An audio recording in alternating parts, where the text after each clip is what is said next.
purpose of this video is only to show how an inverter runs our motorhome. Everyone's situation may be different, so you must get a qualified electrician. Here's a little video that I put together to show folks the basic steps involved in running a motorhome off an inverter. Now firstly, you need an inverter at least 2000 watts, and it needs to be a pure sine wave inverter.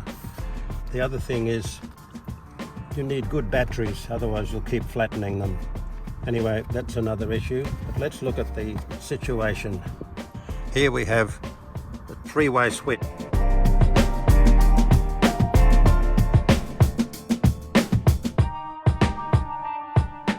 This, in this case, is a clipsal unit. It must be a double pole, double throw.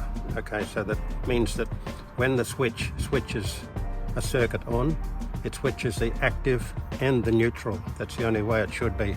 So here we have, in the up position, we have mains, and that's coming from outside the motorhome into the plug in the motorhome, in the outside wall.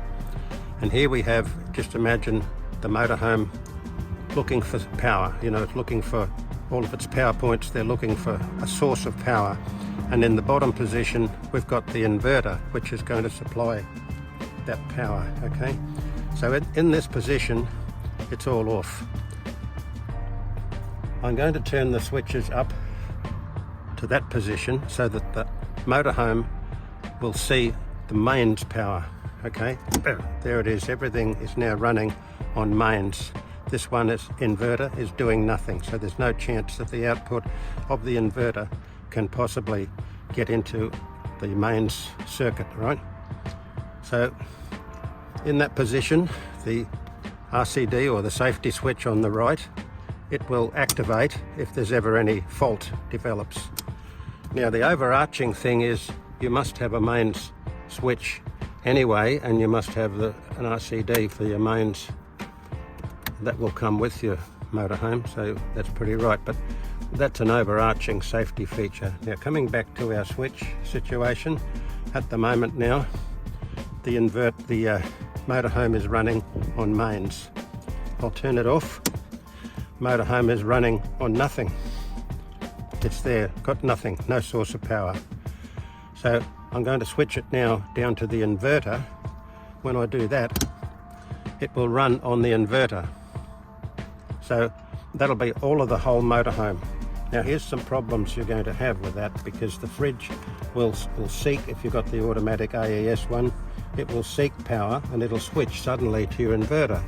And that's going to put a lot of strain on the inverter and on your battery and leave you with little room to use anything else. So you must do something about ensuring the fridge can't accidentally turn on and use inverter power, unless you definitely want that to happen. The other thing is the hot water system.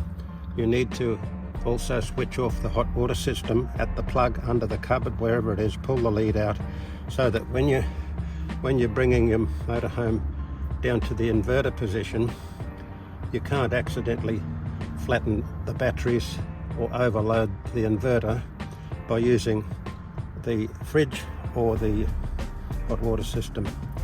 But apart from that, in this position, all of my power points will work off the inverter, and that works well for us.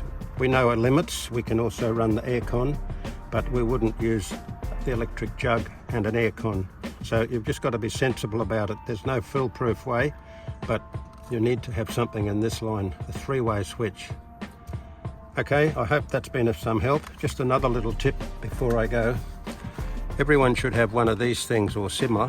It's just a plug, which when plugged in to a socket, might be the lead you're about to plug into your motorhome at a strange place, you're not sure whether the power is good or bad. You plug this in and a combination of lights comes on, a little LED. And if you get the blue LED and the green LED come on, then that's correct. That's okay. But if you get anything else in this position, if you get the blue off, the green on, and the red off, or the blue on, the green off and the red on, then you've got a fault. So you want one of these to sort of help you know what's safe.